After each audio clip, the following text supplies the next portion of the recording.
It's just being, super cautious. Yep, Yanni? We also need to look at the areas that were identified that were cost effective, if you could use Crown land.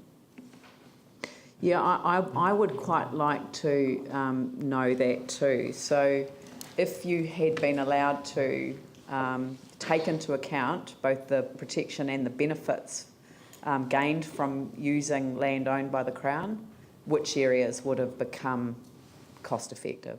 And that's actually,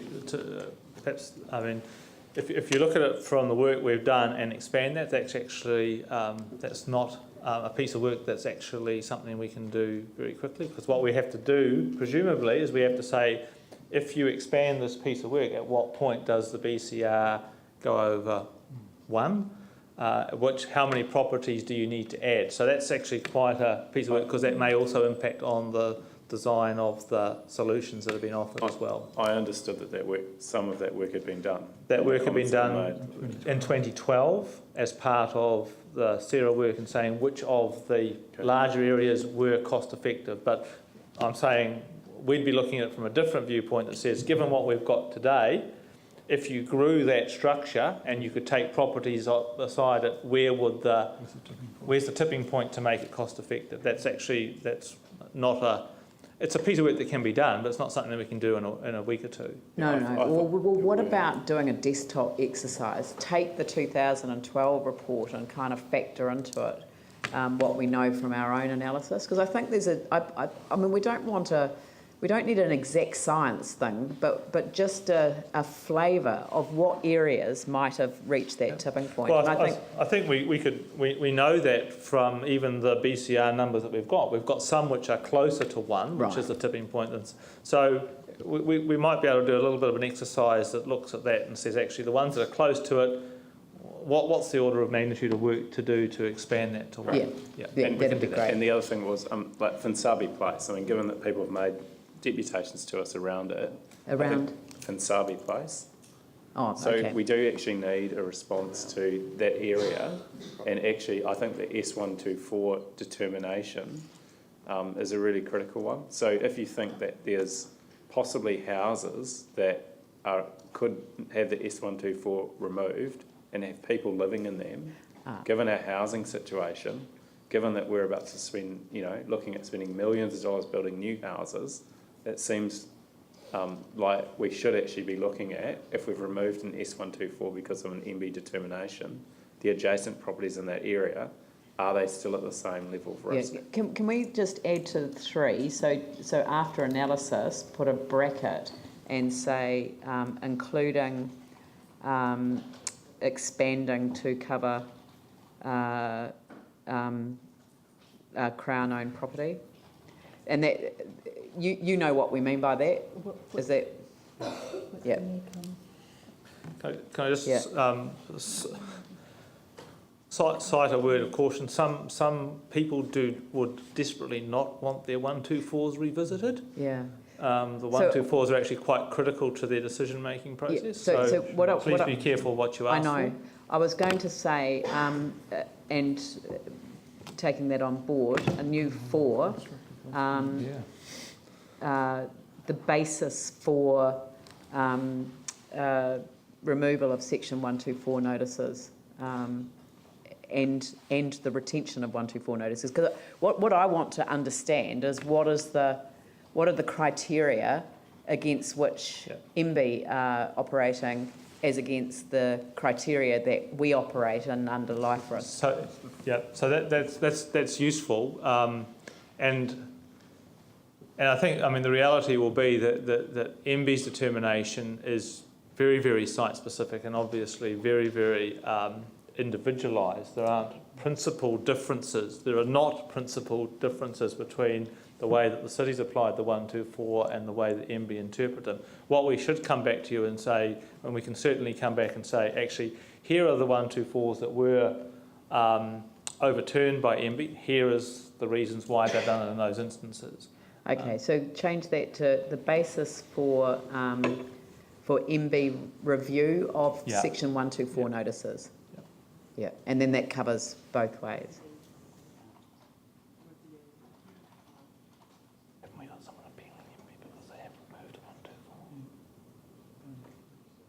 Yeah. Yeah, an uplift. Yeah, an uplift up here.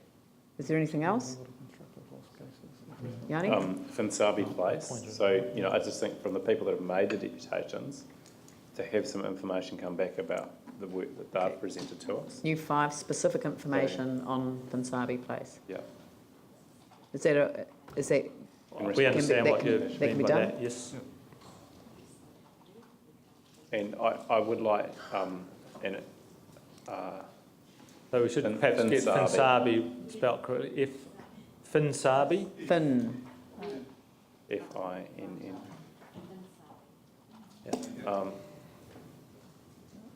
And just wanted to get, Is that how it's spelled?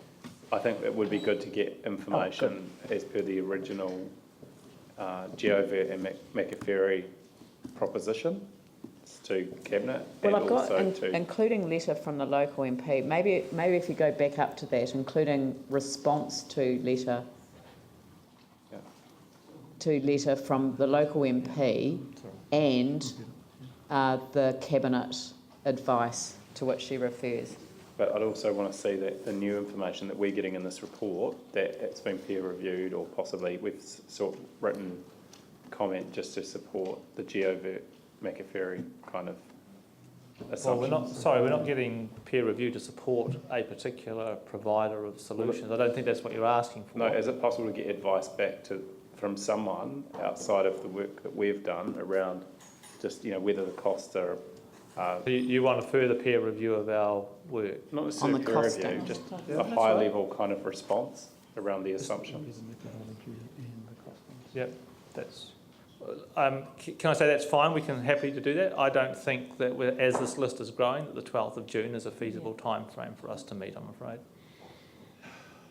Do we have to meet that time frame though? I mean, No, we don't need to meet any Anyway. hey? The residents might, The residents, because the 31st of August is yeah. when... That's the time frame we instructed. Yeah. well, But there's companies that have already done a lot of work around some of these assumptions, so just checking in with them and getting their view. Yeah, sorry. take a look. Look, I'm actually accepting what staff say, that the providers have not costed in the life costs.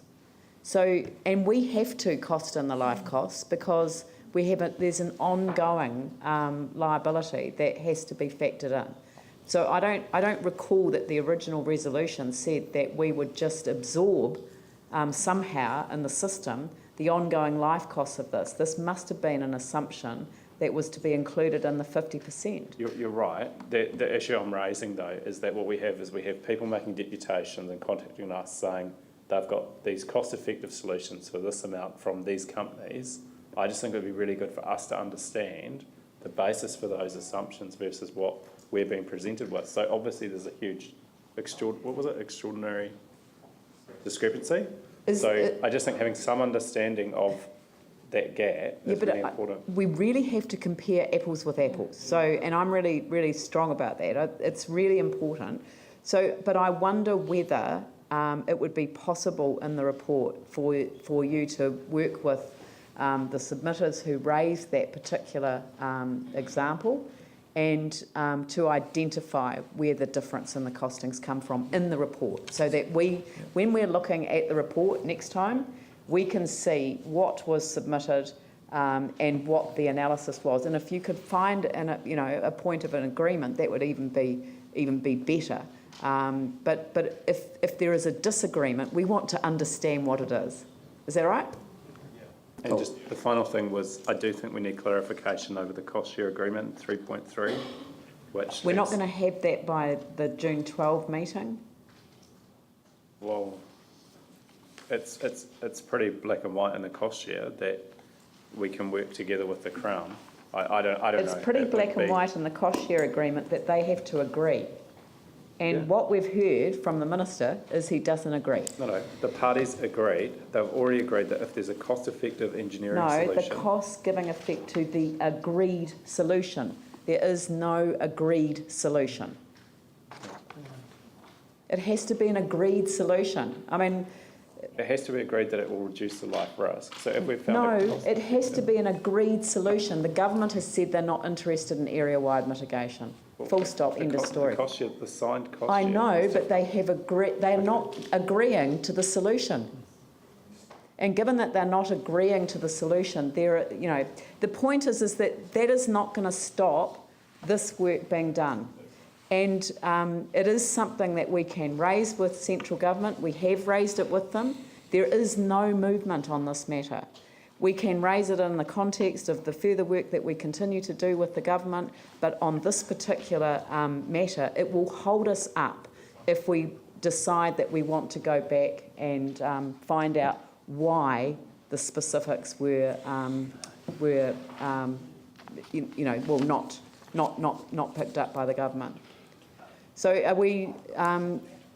Does somebody would like to second the resolution that we've got here? Paul Lonsdale. So I will put the resolution. All those in favour say aye. Aye. Those opposed say no. That's carried. Thank you very much. Thank you.